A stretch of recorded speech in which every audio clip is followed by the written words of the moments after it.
Kelty Irish. Hello. You're listening to What Else Could You Be Listening To? Would you be listening? Should you be listening to? Only the Celtic Coach radio show, an Irish talk show just for men and all things manly, playing here on the air waves, on the waves of air, the ether at kows.fm. F for Frank and M for Tilda. We are, of course, coming to you from our downtown, our new and improved and very slick and stylish and shagadelic and sluvious studios in downtown Sebastopol. And we are the voice of West Sonoma County, coming to you all the way from the airwaves.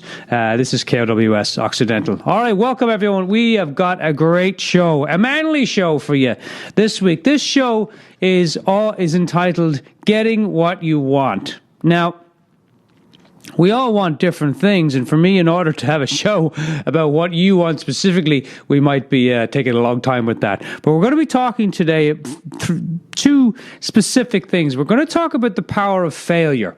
A lot of the times, one of the things that stops us from getting what we want is this thing called failure. The interesting thing to note about failure is it failure or is it feedback? Because in the world of coaching, I'm a professional life coach, and I'm also a trainer of life coaches. And one of the things in our world is that there is no such thing as failure, only feedback. There are no such thing as mistakes, only feedback. In the world of Hollywood, they take mistakes, a mistake. So if you split the word apart, it means, hey, we didn't get it right this time, let's do it again. There's no judgment around it. There's no taking out the hammer and whacking yourself over the head with the judgment hammer. There's no taking off the strap and beating yourself 100 times because you got it wrong. No, in the world of Hollywood, where everything is perfect and beautiful, they simply say, hey, that was a mistake, let's do another. And they take another, and they do it until they get it right. So that mistake is a simple feedback to say, okay, what do we need to change here? But what do we do in our lives, everyone, is we take these failures, these mistakes, and we use them to stop ourselves. We use them to block ourselves. We use them to say, I'm done, no more. I can't do this. This is not possible for me. Somebody like me can't do that. Blah, blah, blah, blah, blah, blah, blah. You fill in the blanks. So we're going to be talking about the power of failure. And I could even preface that with the power of feedback / failure. We're going to be talking about a philosophy. Now, the word philosophy, the actual word itself, means a love of wisdom. So we're going to be talking about how can you bring more wisdom into your life through using an old French word called philosophy. How do you create one? How will it inspire you to move forward in your life? What's going to inspire you to move forward in your life? And then at the end of the show, I'm going to share 4 very powerful questions. They're called the 4 planning questions. And they will assist you, support you, help you to create anything you want by getting clear about what you want, why you want it, how will you know when you got it, and how are you going to move towards that? I'm going to share those 4 planning questions at the end of the show and talk a little bit about them in terms of how do we use them. You can use them for a simple project of cleaning out the garage. You can use them all the way to building an incredible life, for getting what you want in life. Look, ladies and gentlemen, and I know there's a lot of ladies listening on the queue too. Welcome, ladies, females out there listening in. What do those guys do every Friday when they're listening to that Irish guy, the Celtic coach? Well, now you know, ladies. Absolutely nothing. We simply listen and take it all in. See if we can make our lives a little bit better, which is what the show is all about, making your life better. Keeping it simple and making it better. All right, so welcome to the show, everyone. We got a great show for you. As always, we play the best in Irish music, so let's start that off with a little song.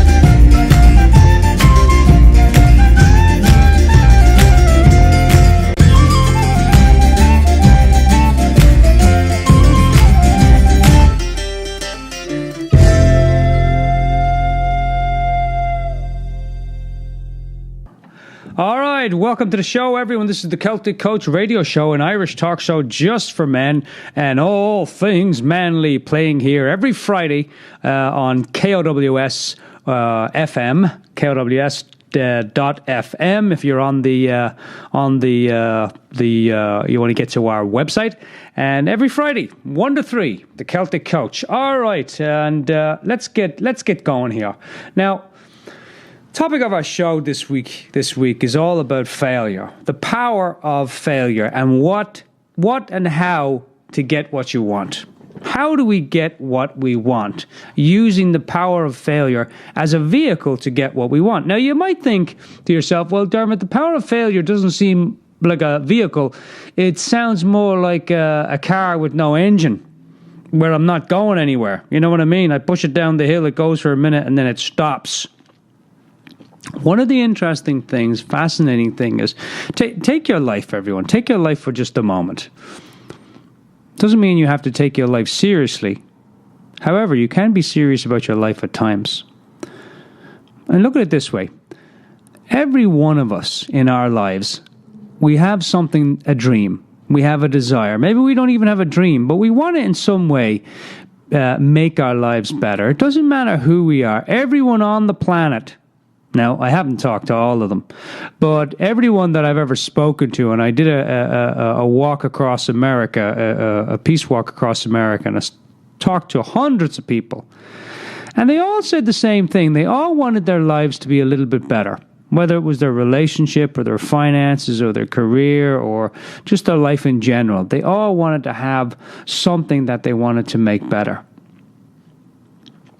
So there's no question out there, gentlemen, that we all have dreams. We all have desires. We all have hopes. We all have goals. But here's the thing about getting what you want and using the power of failure. See, a lot of men out there, because we're more logical minded, because we live our lives from the logical brain, whereas the women live more from the emotional brain. We're kind of more logical thinking in our way, in our day-to-day habits and beliefs. All right, we like to think and then we like to act. Women, they like to feel, and then they like to feel some more. And then they like to feel some more. And then, when they feel to, they act. But men, we just think and act. We just get it done. But the women, God bless them, all of them, they feel their way through things. They're feelers. Where men are thinkers. We're doers. We just want to get it done, Jimmy. Just get it done. But women, they got to feel through it. What does that feel like? Man, let's get it done. So it's very interesting when we think about our lives. And we think about, look at the movies, right? Why do we love the movies so much? Especially like the Arnold Schwarzenegger movies or the Sylvester Stallone movies.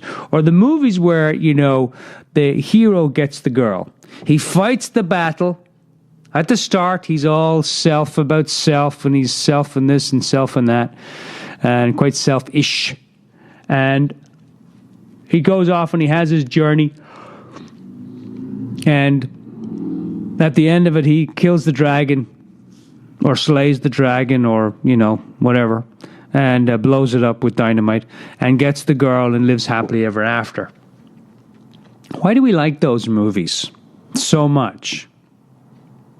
And even some of them are terrible, but we still watch them outside of curiosity. Is because we love the warrior part of ourselves. We love the part of ourselves that says, hey, let's get things done. We love the part of ourselves that said, I want to complete something. We love the part of ourselves that says, hey, I'm not sure if I can do this, but I'm going to give it a go. I'm going to do my best with this. So we love the warrior, don't we? But here's what's really interesting is some of us love the warrior and some of us relate more to the whiner.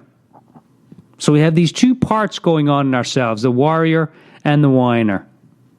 And sometimes when we're challenged in life, the whiner comes out. Oh, I'm not sure I can do that. And somebody like me can't really do that. That would be a bit tough for me to do. And the whiner gets to play the game. So when you're whining, you're certainly not winning. But if you can, in that moment, just pause, just like put the pause button on for a moment and just be conscious, be aware for a moment. Discover in yourself for a moment that, hey, you're in the whining mode. And whiners don't win. Warriors win. They get the girl. They get the pot of gold at the end of the rainbow. They slay the dragon. They do all those great things.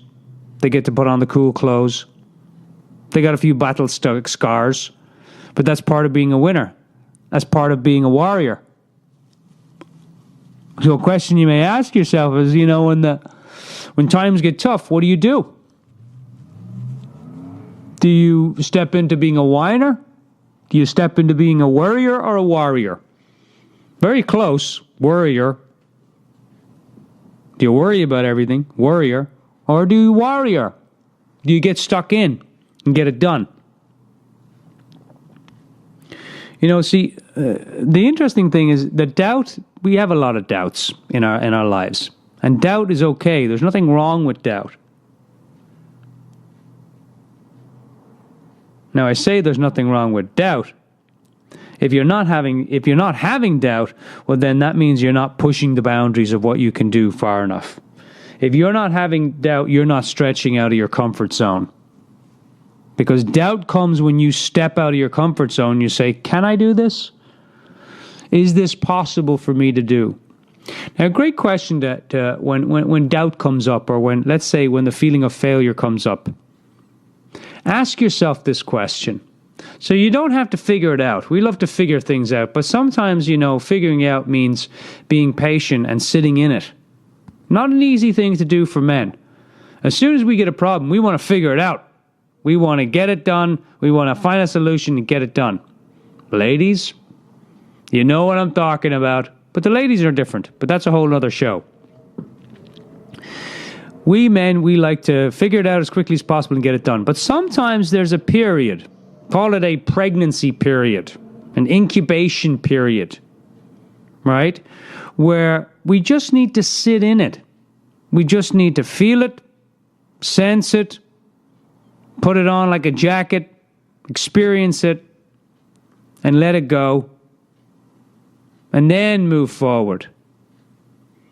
Right? Feelings are like that for men, right? We don't want to feel. Gosh, I don't want to feel. So I'll move into action without even feeling. I'll just think about it for a minute or two, and then I'll move into action. There's nothing wrong with that, gentlemen. What I'm inviting you to think about today is in terms of failure. If you can, in that moment, ask yourself, is it possible that I could look at this in a different way? So when failure comes up, great question to ask yourself is, what's the lesson that I'm learning here? If this failure had a voice, what might it say to me? If this particular experience that has not gone the way I want it to go, that's usually what we call failure, when something doesn't go the way you want it to go. But there's a natural progression to everything, right? Change is constant in the universe. So if we look at failure and we just ask ourselves, what is something I can learn from this? Or how might this support me to be a better person? Or what's the positive intention that this particular experience is trying to teach me? What can I learn from this particular situation so that in the next time I can make a different decision? What are some of the possible solutions that I could find to this problem? What's one possible solution? Let me air it out. Let me aerate it a little bit in my head before I get stuck into solving it. We take a little break. We take a little breather. Did you notice that between the in-breath and the exhale, there's a moment? There's a moment when you stop the in-breath and you go to the out-breath, and there's a moment. And we could easily take this moment to signify in life, when we go from problem to solution, that we take a moment to ask ourselves some deeper questions. When you ask a bigger question, you get a bigger answer. When you ask yourself a stupid question, you usually get a stupid answer. So there's nothing wrong with doubt. If you're not having doubt, then you're not playing big enough. If you're not having fear in your life, if you're not feeling fear in your life, you're not playing big enough. Now, I know that's it might be a little hard to hear that, but it's the absolute truth. If we're in the growing game, there's only two games going on in life, gentlemen. The going game and the growing game. The going game or the growing game. And which game do you want to be in? You want to be in the going game or do you want to be in the growing game? Will you run from everything or you run towards everything? Will you close your eyes to everything or you open up your eyes and take a breath and move into it? Are you moving away from something or are you moving towards it? You see, most people say to me, Dermot, I've got to find myself. I got to find myself, Dermot. I went to India, everyone, to find myself. And I went everywhere. And I looked everywhere. Could not find myself. And then I came home. And would you believe it? There I was. Right in my living room. Right where I left myself before I went to India. To find myself. So life isn't about finding yourself. Life is about creating yourself. Life is about a song, so sing it. Life is a game, so play it. Life is a challenge, so meet it. Life is a choice, gentlemen, so choose it. Life is a sacrifice, so can you offer it? And as the man says back in the 80s, life is life, la la la la la. Life is life, so enjoy it. Imagine if you only had a week to live. What would you do differently?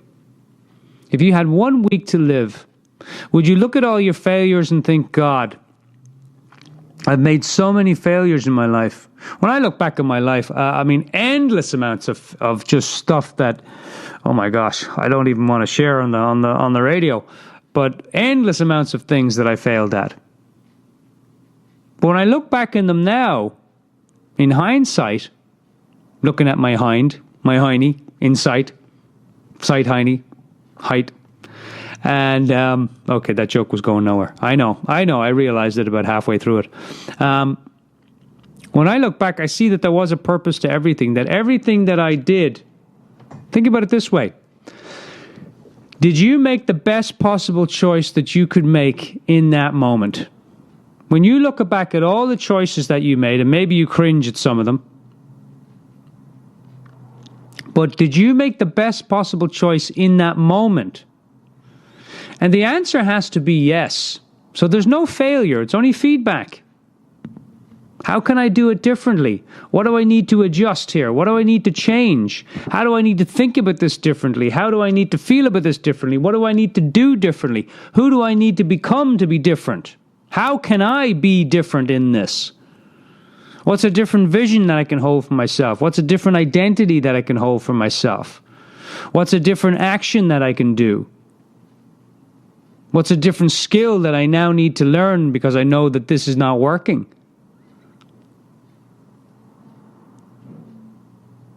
What value am I getting from this experience? What's beneficial about this experience? What's the important thing to notice here about this thing I'm calling failure? How can I use this to grow instead of to go? Lots of great questions you can ask yourselves, gentlemen. What do I want that's different now? Knowing now what I don't want and how I got what I didn't want, how can I get what I do want? How can I move forward with what I want? What do I need to know? What do I need to do in order to move forward to create what I want? How can I use this failure as feedback to grow? How can I use this failure as feedback to know? How can I use this failure as feedback to expand my awareness, my wisdom, my philosophy, my wisdom? But what do we do in something when the burp burp hits the fan? What do we do when the poo hits the fan? We usually look at it and go, oh, what a mess. Right? When the poo hits the wall, what do? We go, oh, God, that's messy. Oh, I don't want to look at that. Oh, my God, that's terrible. Oh, wow. How did I mess up so badly? I made such a mess here. How did I mess this up? And we start asking ourselves all the ways of how we messed up. Are we growing or going? In that moment, gentlemen, you're going. Oh, gosh, I'm such a fool. Going. Oh, my God, I am such an idiot. How could I be so stupid? Going. How about asking yourself, how could I be so intelligent that I created this mistake so that I could learn from it? How is it that I am so smart that I created this incredible mistake so that I could grow from it? How about asking yourselves that question instead of how stupid am I? Because when you ask yourself how stupid you are, what answer does it give you? You're very stupid. And that helps us to do what? Grow or go. To go. Every question, gentlemen, that we ask ourselves in life, every question that we ask ourselves in life is helping us to go or is helping us to grow. So the first thing in this whole conversation around failure today and using it for getting what you want is to become aware of the talk, the self-negative or negative self-talk that you're experiencing or that you're participating in. That's the first thing. So when you make a mistake, what's the first thing that goes through your head? For me, it's usually something like, I can't believe I did that. I may not even say it out loud verbally, but I'll say it internally, quietly, mentally. Oh, how could I be so stupid? My old man used to call me stupid growing up, and it's something that has stayed with me for years. In fact, it ran most of my life until I was about 40. I'm in my late 40s now, but it ran most of my life when I was from childhood all the way up to my, I would say, 40. I used to feel I was very stupid, and so what I would do is I would never take on anything more than I could handle. I would never get out of my comfort zone. I would never go for what I want. I would never dream a bigger dream. I would never dare allow myself to even have some type of a possible, joyful, incredible, exciting future. I always just kept myself numb. Numb. Any of you gentlemen know what I'm talking about out there? Where you keep yourself numb. How's your life? Good. How's everything going? Fine. Any of you relate to that? Sure. I'm sure you can. My hand is way up. I can totally relate to it. And for years and years, I thought I was stupid. Now I find out, a couple of months ago, I found out I'm the smartest man on the planet. So that was news to me. Pretty good stuff. I'm pretty happy about it. But for years, I held myself in that space of I'm stupid. I can't learn. I can't do anything. I can't change. I can't create the life that I want. I'm the type of person that cannot learn anything and retain it. And in my 40s, I said, Dermot, that is such bull crap. That is such BS. People used to say to me, Dermot, you're so intelligent. And I would laugh them off and just say, oh thanks. And then in my head, I would say, I'm stupid. No, you're not. A little voice in my head would say, no, you're not. You're stupid. And I would say, yeah, you're right. You're right. Got any voices like that going on, gentlemen, in your head? Now, we all have them. I'm not just picking on one person here. We all have these voices, gentlemen, in our heads that when something we push up against. By the way, when we push up against something, it usually pushes back. So it's better to get curious. In coaching, I train coaches to become life coaches, either in organizations or in their private lives, to create their own coaching practice. And massive amount of studying and practice that was involved in getting that certification. And I realized that when I just pushed myself a little bit, when I inspired myself a little bit, when I challenged myself a little bit to grow and to move forward, I was like, oh my God, the sky is the limit here. I can learn. I'm not as stupid as I thought I was. Oh my gosh, I can get this. I can learn this. And I started getting feedback from people. Dermot, we really appreciate the level of training and skill that you bring to the college. I teach at an online college, train coaches. And it took me a while for the confidence to build. Now, here's a really simple way. Most of, gentlemen, when we have something that we fail upon, or we call it a failure, and we look at that and we focus on that failure and we ask ourselves the stupid questions, or the going questions, I'll call them that,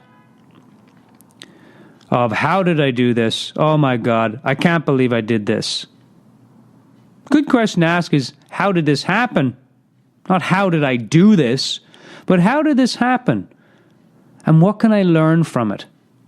How can I change my way of looking at this the next time? How can I do something differently the next time? How can I be differently?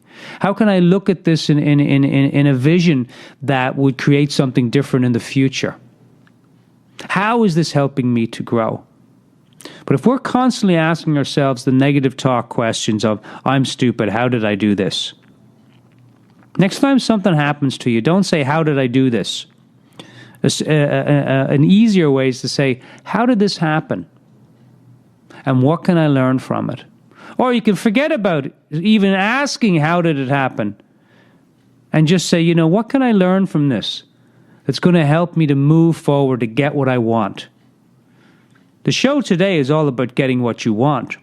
And one of the biggest things that stand in our way, in coaching we call them gremlins. They're these little voices. They're the little devil that sits on our shoulder. The little devil that sits on our shoulder and just says, oh, you can't do that. Oh, no, you can't do that. No, you're too stupid. You're going to do this. You're going to do that. William Butler Yeats, very favorite poet of mine, he said, don't wait to strike till the iron is hot, but make it hot by striking. So when the iron gets hot, everyone, take a look at it, give it another strike, and say, how can I use this to move forward? Don't wait to strike till it's, what he's saying basically is, don't wait to move forward. Take a dare, take a risk, take a challenge. And the best way to do that is in small chunks. The best way to do that is in small steps. How do you eat an elephant? One bite at a time. How do you eat a 20-pound potato? One bite at a time. All right, you guys get the idea. All right, so are you growing or going? Are you doomed for failure, never to get what you want? Or are you destined for success by constantly asking yourself, what do I want here? What am I learning? What am I learning? Are we whining or are we winning, gentlemen? That's the key. And we've all failed. Who out there hasn't made a mistake? Who out there hasn't done blah, blah, blah? Now, I'll tell you another little interesting thing. I'm going to go for a break here in a moment, but I'll tell you another fascinating thing about making mistakes. Most people, when they're asked, "Oh, why did you not complete that, or what happened there that never got finished?" Right now, what you're asking is how did that fail, or you gave up? How come? And most people will tell you the reason they haven't completed something or they haven't gotten through something is they'll tell you because they didn't have enough resources. They didn't have enough time. They didn't have enough contact. They didn't have enough experience. They didn't have enough skills. They didn't have the right knowledge. They didn't know the right people. They're not a leader. They didn't have a vision. They didn't know what to do. Time got in the way. Oh, I gave up. Oh, I lost my inspiration. Whatever it is. The fascinating thing is that resources are never the source, or resources are never the reason why you failed. Well, Dermot, why don't you enlighten us now, Dermot, as to what's the answer to this one, big fella? Thank you, sir. I thought you'd never ask. It's really simple. It wasn't the lack of resources, it was the lack of resourcefulness. Now, maybe you're thinking, okay, well, what does that mean?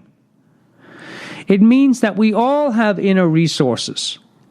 No question about it. I had a coaching program that I created at the Sam Jones homeless shelter over here in Santa Rosa. And I coached homeless people to get them out of the street, off the street, into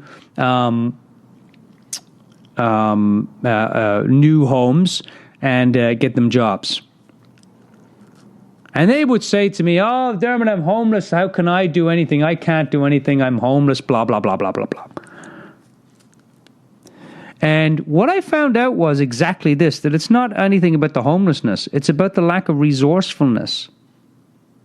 It's how we ask ourselves questions. It's how we look at how can we be resourceful. Now, the person in that moment may not have the answers within them in that moment, but they have the resources to create those answers. I'll give you an example. I was coaching a guy, and he wanted more than anything to have a little apartment. Just didn't matter what it was. His dream was to have his own little place where he could just go and have his, he wanted to have a cat, and he just wanted to have a very simple life.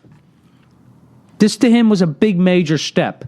So we can never judge where people are at, because where people are at is where they're at.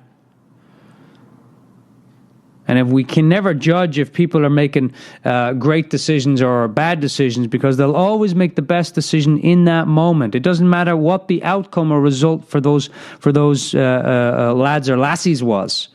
We'll always make the best choice in the moment. And looking back, we'll say, well, I could have made a better choice. Yeah, coulda, shoulda, woulda, bulda. Don't shit on yourself. You coulda, you woulda.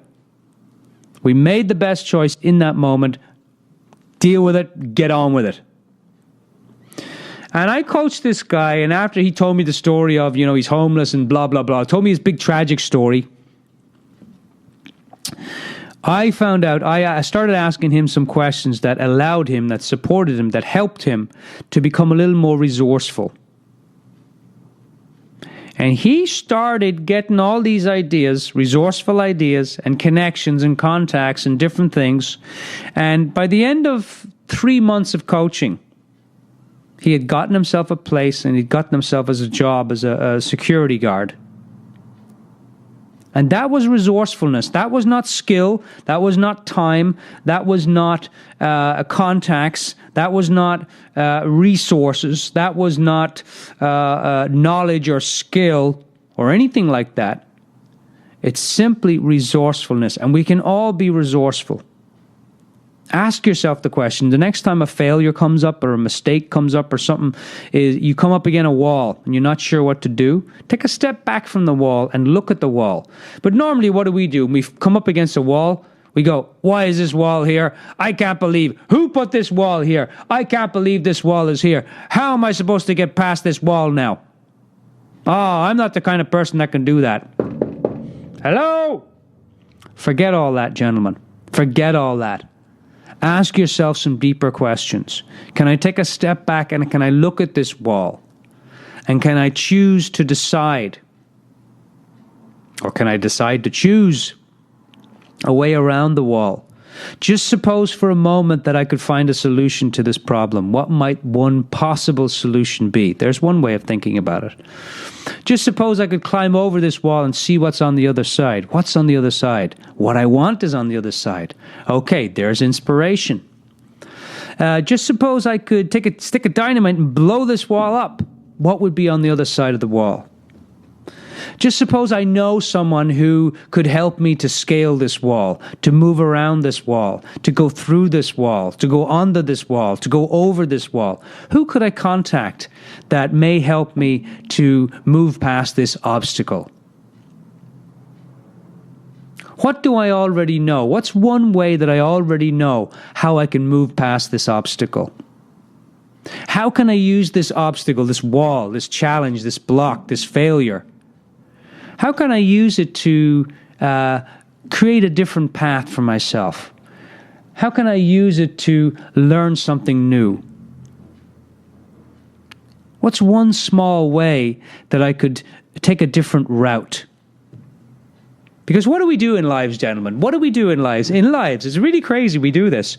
It's like Einstein says, the epitome of insanity is doing the same thing over and over again, expecting different results. Yet we do that, don't we? Over and over and over and over and over and over again.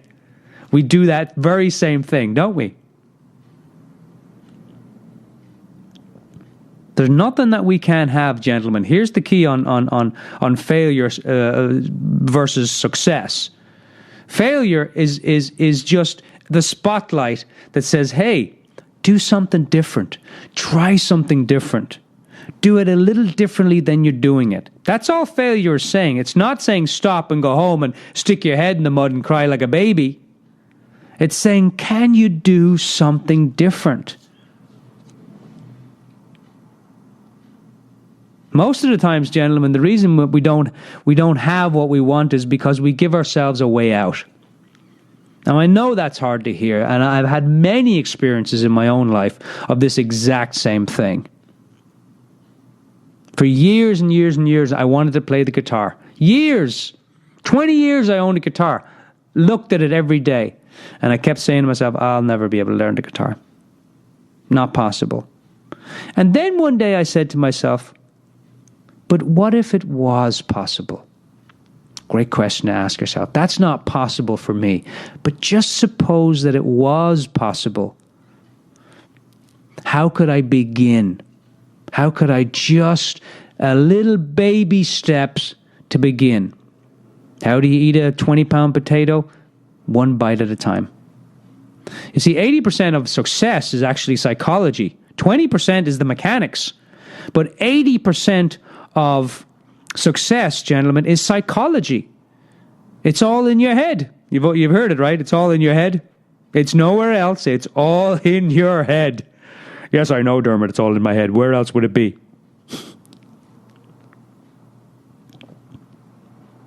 Just suppose I could do that. Just suppose I could imagine myself doing that. Just suppose it could be possible. It might be possible. Where would I begin? How would I begin? What's one small step that I could begin to start moving myself forward?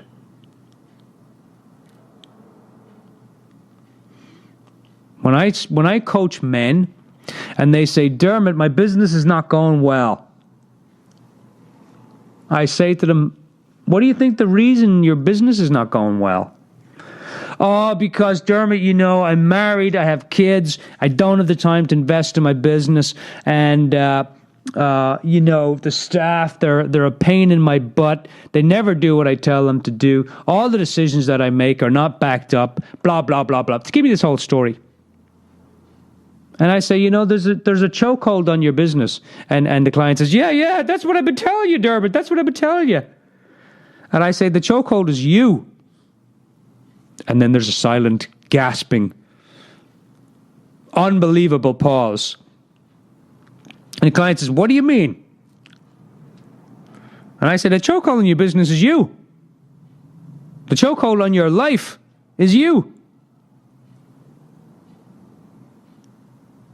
Now, usually, the reason that people don't move forward is either fear, or there might even be like a lack of a skill in there. I don't think that I don't have the skill for that.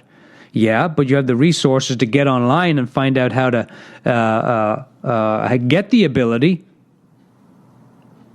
For years, I told myself I couldn't practice a guitar.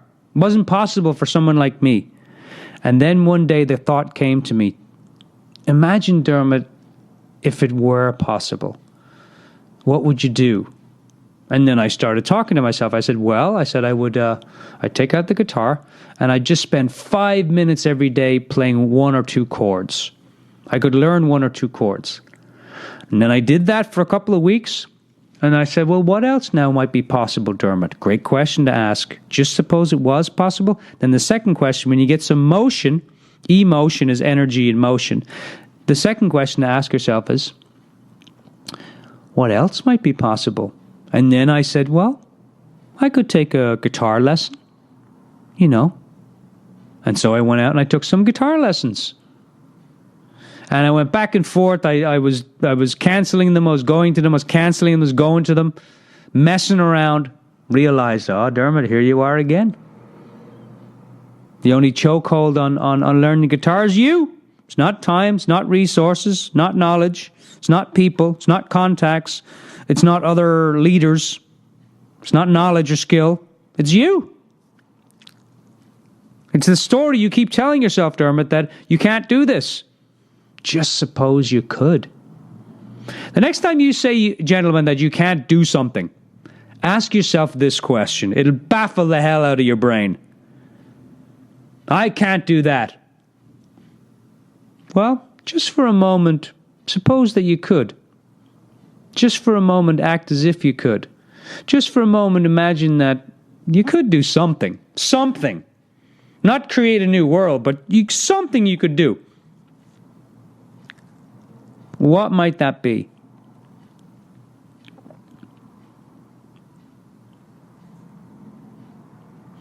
The fascinating thing, gentlemen, is 80% of success is psychology. It's what you think about yourself. It's what you think about others. It's what you think about your business. It's what you think about your life. It's what you think about the people in your life. It's what you think about yourself in terms of your inspiration, your motivation, your creativity. And by the way, just so you know, if success is 80% psychology and 20% mechanics, then creativity, love, passion, inspiration, motivation, they're your ultimate resources. Did you get that? Let me say it again just in case. Creativity, love, passion, inspiration, motivation, they are your ultimate resources. If you're not inspired to do something, you're going to come up with 1,000 bloody ways of how you're going to get away from it, how you're not going to do it, how everything in the world is stopping you except what you want to do. Now, the next question might be, well, how do you get inspired? Very simple. Very simple. You ask yourself this question. When you're doing something, ask yourself, why are you doing it? I'm going to talk more about this at the end of the show, the 4 planning questions. Why are you doing it? Why is it important for you to do this? Dermot, you want to learn the guitar. You want to learn the guitar for 20 years. Now you're farting around and you're finally learning the guitar now. Why is it important for you to learn the guitar now at this moment in life? Because if I get to the end of my life and I look back and I see that I did not learn the guitar, I will have a lot of regret. I will be a very sad Irishman. There will be a frown on my face the size of a cucumber. A big cucumber. If I get to the end of my life and I have not learned the guitar and played a few songs out in public, then I'll be a very sad puppy.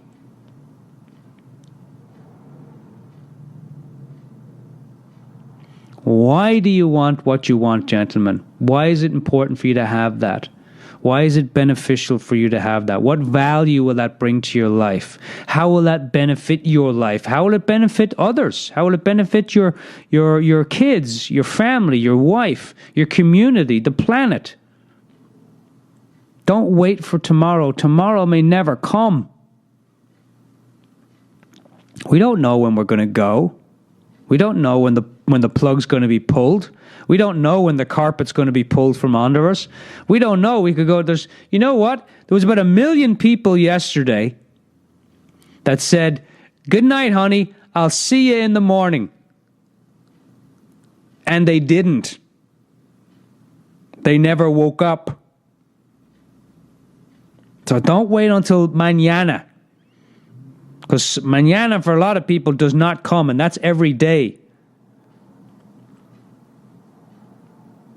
Death is the ultimate way to live. Because when you can take death and you can say, okay, I've failed. But so what? People fail all the time. What can I learn from this? How can I be a little more resourceful with my time, with my energy, with my choices, with my decision-making, with my brain, with my mind, with my experiences, with my joy, with my love, with my peace, with my inspiration, with my motivation? How can I be a little more resourceful with my creativity? How can I move forward, even in the face of failure? And I have failed more times, gentlemen, than I've had breakfast. But if you fall down on the ground and you don't get back up, then that's failure. That's failure. If you fall down and you get up, you have never, ever failed. Never.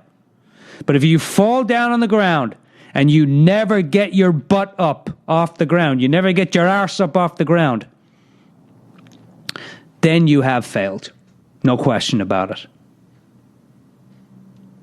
To all the men out there who have fallen and gotten up, I salute every one of you, gentlemen. Very little is needed, gentlemen, to make a happy life. Everything is within the way you think about your life. I'll say that again. There's very little that's needed for you to turn failure into success, for you to turn your doom and gloom into your dreams, for you to turn your bitterness into betterness. It's all within the way you think. So if you want to make your life better, think a better thought. If you want to make your life greater, think a greater thought. If you want to have an incredible life, then start thinking and asking yourself some incredible questions. Okay. Let's leave it at that for a minute. I'm the Celtic Coach. You've been listening to the Celtic Coach radio show, an Irish talk show just for men, dedicated to men and all things manly, here on KOWS.FM on the web.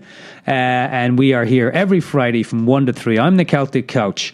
All right, let's leave it there for a moment. If you're listening through this, listening in on the show through YouTube, feel free to look for The Power of Failure and What to Do About It. Part 2 should be pretty close at hand somewhere. So we're going to play some songs and we'll be right back. All right, cheers, everyone.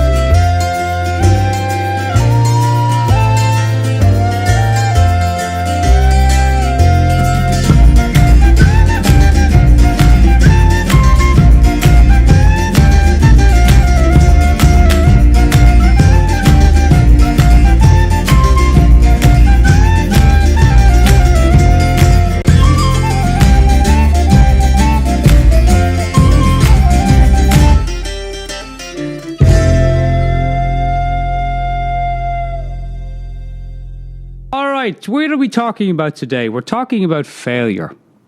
And we're talking about how do you pick yourself up and how do you learn from the failure? How do you express some genius, some creativity through the failure? All right. Now, it wouldn't be very manly of me if I wasn't to talk about failure and moving through my own challenges in life without presenting that in some way. So, today, I will be doing just that. Now, I mentioned earlier that I've been, had a guitar for 20 years, and I started learning how to play it a couple of months ago. And one of my dreams is to play up on stage, to write some songs, sing some songs, and tell some stories. So, with that in mind, I'm going to sing you a little song today. Yes, this is going to be live. It's going to be the first time on the planet that you ever heard the Celtic Coach sing a song live on the radio, and I'm trusting that it'll go just exactly the way it's meant to go. Well, this song now is called "You Say Everything Is Fine," and I don't know if you've ever heard the acronym for FINE. It means it means in fear, insecure, neurotic, and exhausted. Fear, insecure, neurotic, or exhausted. So every next time you say to someone, "Oh, I'm fine," you know that you may not be. So this song was inspired kind of as a way to help me to move past my own fears around intimacy, my own fears around expressing my emotions. As a man, it's tough for us to express our emotions sometimes. Ladies, it doesn't come naturally to us. We grow up in environments, and by the way, this is not like a story. It might sound like one a little bit, but we grow up in an environment that does not value, at least in my family, I'll speak for myself, since I can't speak for anyone else. Everyone else is taken, so I better speak for myself. Grew up in an environment where, sharing emotions, that type of thing, was not encouraged. In fact, quite the opposite. And so I learned at a very early age that you don't share your emotions. So I thought, with this particular song that I wrote, it's called "You Say Everything Is Fine." So a little love song. So I'm going to dedicate it to all the manly men out there who are doing things in the world. My respect goes out to all of you gentlemen. Keep it up. We need a world of men where they're challenged, where they're facing their fears and moving through them. All right, so this song is for you guys.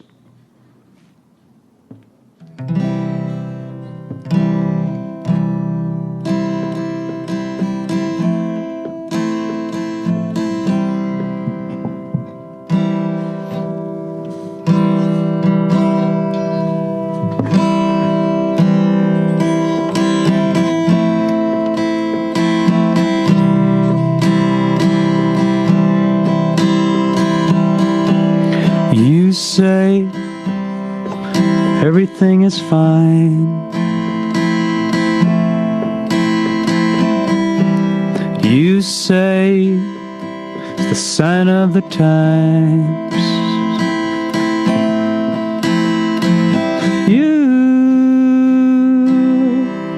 It's just you.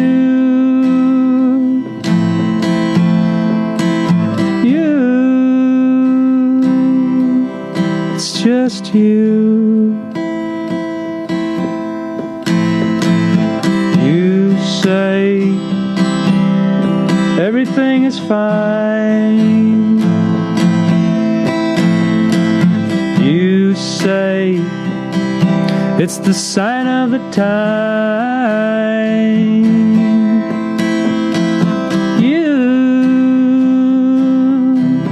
It's just you.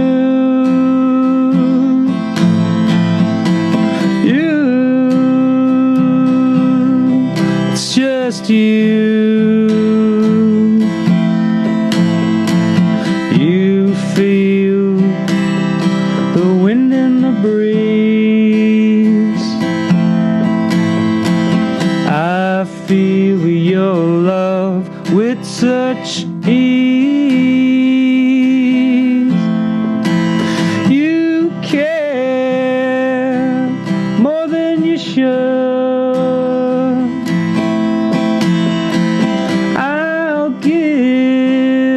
'Cause I know that you would. Yeah, I know that you would.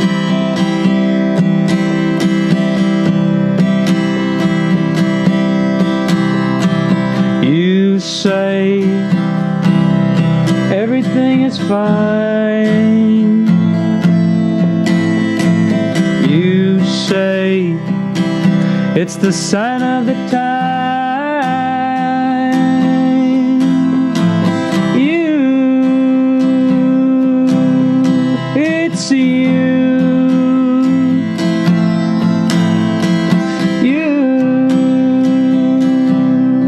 It's just you. It's just you and me and you. Together we make two. Yeah, we make two.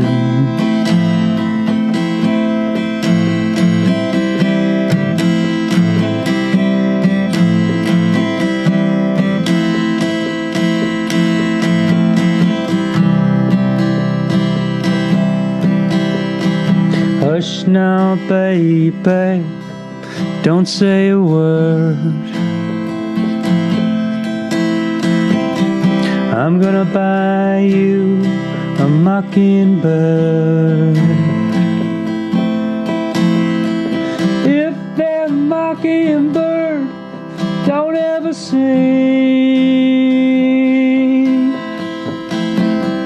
gonna buy you a diamond ring.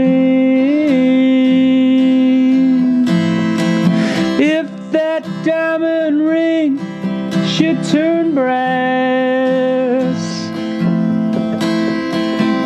I'm gonna buy you a looking glass. If that looking glass should ever break,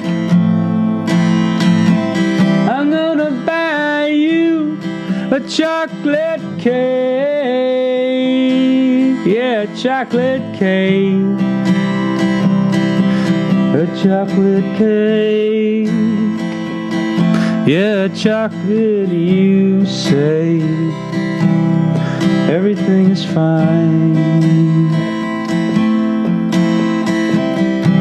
You say it's the sign of the time.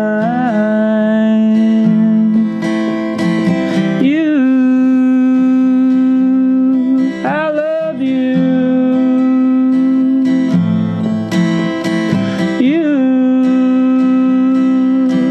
I love you. Yeah, you know that I do. All right, there you have it, ladies and gentlemen. That's about as good as it gets on that song. Hope you enjoyed that. See, we can all face our fears. We got to be able to look them square in the eye. You know, the best way to, there's an acronym for fear, false evidence appearing real, FEAR, false evidence appearing real. Now, if you don't have philosophy, which is the love of wisdom, French word, if you don't know, if you don't get that fear is this false evidence appearing real, then you'll do the opposite, which is forget everything and run. FEAR, forget everything and run. So we want to see fear. We want to see these challenges as something that helps us to grow. We want to see these challenges as something that helps us to get bigger, be bigger, make bigger our lives, our dreams, our visions, whatever it might be. Now, most people don't think that when they think about failing, they think about, well, that's the end of the road, isn't it? Failure. But what we know about in the coaching world is that failure is nothing more than feedback. A mistake is nothing more than an opportunity to do it again. A mistake is nothing more than a possibility of creating a different scenario, a different outcome, a different desire, a different result, a different goal. May I add. But before we do all of that, we're going to talk here. We're going to start to wind down the show here. Hopefully I'll calm down by the end of it. We're going to talk about the 4 planning questions. But before we talk about the 4 planning questions, it's time for the top 11 things you absolutely do not need to know. All right, and this week it's the top 11 things you absolutely do not need to know about life. So here we go. Number 11. Money can't buy you happiness, but it sure as heck makes misery easier to live with. Deja vu is the feeling that you've heard this bull before. Number 9, nothing in the known universe travels faster, and I do mean faster, than a bad check. Number 8, the trouble with doing something right the first time, this is for men out there, the trouble with doing something right the first time is that nobody appreciates how difficult it really was. That's why men, when we're doing something, we've got to make sure that the little ladies get to see what it is we're doing, how we're doing it, how long it takes, and how difficult it is. Number 7, it may be, we're talking about purpose today and mission and moving forward in the world, but it may be that your sole purpose is to serve as a warning to others. 6, clothes really do make the men. They certainly do, and that's why naked people have no influence on government or society at all. Now, here's a fascinating thing that you may not have known about life. Maybe you do. I don't know. You could study bizarre thiraffe's tongue, yes, that thing in his head, is 20 inches long. A little bit like Steven Tyler from Aerosmith. He's got a pretty long tongue, I think. And wouldn't that'd be great though if we had a tongue that was like 20 inches long? I could lick my lips and I could grease the back of my hair at the same time. Hell, I could even take my lip, or my tongue, and wash my eyebrows. Wouldn't that be nice? Speaking of eyebrows, did you know that number 4, bees never sleep? They never sleep. And if that's not bad enough that they never sleep, they also have hair on their eyes. Yeah. Gosh, I hope they never have to brush it or to get it shampooed. That could be very, very challenging. Number 3, in the 60s. Here's something now that's fascinating. I don't know if you guys knew this, but let's take a walk back with me, would you? A wee Irish walk back in time there now. To the 60s. When people took acid to make the world look weird. But now, in present day, the world is weird, and we take Prozac to make it normal. Isn't that strange? How the tides have turned. How the tides have turned. Number 2, here's a crazy law in Alabama. I'm sure it's somewhere else, but it's definitely in Alabama. Men are not allowed to spit in front of a woman. Yeah, but the way they said it is that the law says that men are not allowed to spit in front of the fairer sex. And so, what about the not so fairer sex? That is a terrible joke. I really apologize ahead of time. That was not a good joke. I'll never ever use that joke again. Okay. Here's something fascinating, men, that you probably already knew. Maybe you were conscious of it. Maybe you only knew about this when you wake up in the middle of the night and you try to go for a pee. You know what I mean? When you wake up at like 2 o'clock in the morning. For some reason, it's always like early in the morning that we get woken up and we've got to use the bathroom. Here's a fascinating thing that you may know. If you woke up 9 times or 11 times in the night, actually, if you woke up 9 times at night to go to the bathroom, you would know this fact. But if it's less than that, you wouldn't know this fact. On average, a man will have 11 erections during the day. Right? We'll be thinking about, we're thinking about whatever. 11 erections during the day. And 9, no, I don't mean German for no, 9, as in 1, 8, 8, 9, 8, 9, while he sleeps. So while we sleep, we have 9 erections. And they're always happening right at the moment we need to use the bathroom at about 3 o'clock in the morning, which is horrible, by the way. Because the only way I've figured out how to take a pee while having an erection is to do a handstand on the toilet. And I got to tell you, it's very dangerous. I've hurt myself a few times, but it's the only way that I can find out to have a pee. Now, I don't do it 9 times at night, which is probably good. So there you go. The battery gets charged at night. What a wonderful way to live. All right. Women don't seem to have that problem. Wonder why. All right. Maybe God's a woman after all. All right. What else we got here? All right. So I want to finish up the show with the 4 planning questions. Okay. Here it is, gentlemen. Take failure and everything you think about, about failure, and throw it out the window. Let's do a little recap of what we were talking about today. Failure is nothing more than an opportunity to do it again. Mistake is nothing more than an opportunity to do something different. Insanity is doing the same thing over and over again, expecting a different result, which is what we do, by the way, in our lives. We do that, don't we? Come on now, gentlemen, put up your hands. You know what I'm talking about. Yeah, we do. So we've got to be able to do something different. So here's 4 questions that you can ask yourself. You can use it for cleaning out the garage. You can use it for changing any area of your life. It's a very simple formula.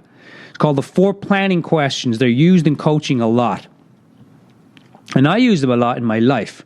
Now, we ask these questions in our lives. We will ask these questions. However, we usually typically don't, we're not conscious of these questions. So I'm going to share these questions with you as a way to support you to be a little more conscious of these questions. All right, so here we go. First question. ask yourself, take one area of your life. Well, let's say finances, okay? And sit down and take a piece of paper and write this out. Finances. What do I want with my finances? In other words, how do I want to have my finances? How much finances do I want to have? How do I want to feel about my finances? What do I want? I want my finances to be better. You could just say something like that. I just want my finances to be better. Okay. Second question. So the first question is, what do you want? What do I want? The second question is around finances, or whatever area of your life you want to change. You want to make some massive change in. It can be small change or it can be massive change. You can use this formula for anything and everything, any small project to anything that's big in your life, from creating a new relationship to buying a house, whatever it is. What do I want? I want to buy a house. What do I want? I want to make more money. Okay. Finances. We'll take finances as an example. What do I want? I want to make more money. Okay. Now you're clear about what you want with your finances. Second question you ask is, why is that important to you? So why is it important for me to make more money? If I was to make more money, how would that impact my life? If I was to make more money, what value would that bring to my life? If I was to make more money, what benefit would that have to my life, to my family, to my friends, to my community, to the planet, to my psychology? Success is 80% psychology, 20% mechanics. Mechanics means the skill. 80% of it is success. So 4 planning questions. So why do I want it? That's the second question. Then the third question you want to ask yourselves, now very few people, when I coach them, have ever asked themselves this question. Fascinating. It's totally fascinating. They've never asked themselves this question. But here it is. So what do you want? I want more finances. Why do you want it? I want it because it'll make an impact on my family. I won't be struggling. I'll have a little more time with my kids. I won't have to work so hard. We'll be able to buy a few little extra things. We'll have more money at the end of the month than month at the end of our money. Third question is, how would you know that you've gotten it? So now you got to be a little more specific. I want to have X amount of money. I want to have more money, okay, at the end of the month, instead of vice versa. So how would you know you've gotten it? So what would that look like? How much money are we talking about here by the end of the month, at the end of each month? How would you know that you've gotten that by the end of the month? What would you see? What would you hear? What would you feel? What would you notice? Maybe it's just as simple as, Dermot, I'd have $200 more at the end of the month. And when I have that money in my hand, or I know that I'm getting it as a check or whatever, that's how I'd know I've gotten it. And the fourth question is really simple. These questions are so simple, yet they're the 4 most powerful questions on the planet. We use them all the time, but we don't use them in this order. We're not conscious of using them as a way to plan, as a way to create, as a way to get what we want, to move past failure into getting what we want. The fourth question is, how might you get it? How might you get it?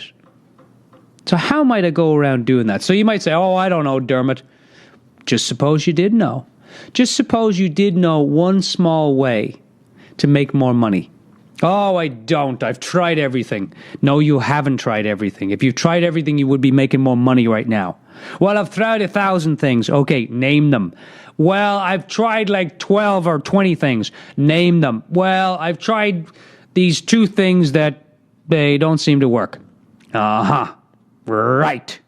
Got it.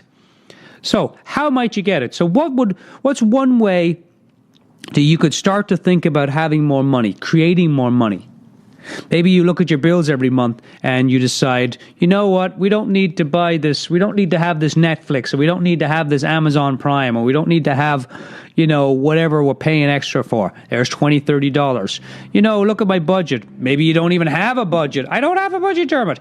That would be a good way to look at, okay, what is it? How can you make a little bit more money? How can you save a little bit? How can you get a little bit more money? Let's have a budget. Create a budget. Take the amount of money that you wanna put for food every month, take it out in cash, put it in an envelope and say, this is the money we have for our food every month. And when it's gone out of the envelope, it's gone. You can save a buttload of money by simply start paying everything with cash. When you pay everything with a credit card, there's no connection to it. There's no personal, intimate, emotional connection to it. It's just the credit card. Okay, pay that. But when you take out $100 or $50 or $200 to pay for your food, totally different experience. True? Yes, it's true. I know it is. All right, so how might you get it? So what's one way? Now, maybe you say, I don't know, Dermot. Okay, so go on the internet and type in, how could I make more money? Now, don't, be careful with all those crap schemes that are out there. But maybe it could be simple as a budget. Maybe you know someone who's doing well for themselves. Call them up, ask them, hey, I want to make a few extra bucks every month. What do you do to do that? Well, I have a budget. Oh, we have a budget. Okay, well. By the way, here's a book for you. If you're struggling with money right now, here's a book. And I'm reading this book right now. Fantastic book. I'm a voracious reader. Love to read. It's called The Total Money Makeover, and it's by a guy who really knows his stuff, and I have a lot of admiration and respect for it. I'd love to get him on the show. I will have him on the show. Never mind love. I will have him on the show. Dave Ramsey. Ramsey. Dave Ramsey. The Total Money Makeover. Fantastic book about how to create a budget, and he's got a proven plan in there. So if you're struggling with money, you don't have to struggle with money, everyone. Get this book. It'll certainly help you out. That's the practical side of money. If you want a spiritual side of money, the law of attraction, creating what you want, both is necessary, practical and spiritual. All the spiritualists, a lot of them are broke. A lot of all the practical people, they may have some money, but they have no spirituality, no depth. Both is necessary. The book that I would prescribe to you is a book called The Dynamic Laws of Prosperity by Catherine Ponder. The Dynamic Laws of Prosperity by Catherine Ponder, Ponder. Two amazing people, geniuses in the field of finances. I highly recommend those books. All right, we're going to play a few more songs, and that's going to be our show today.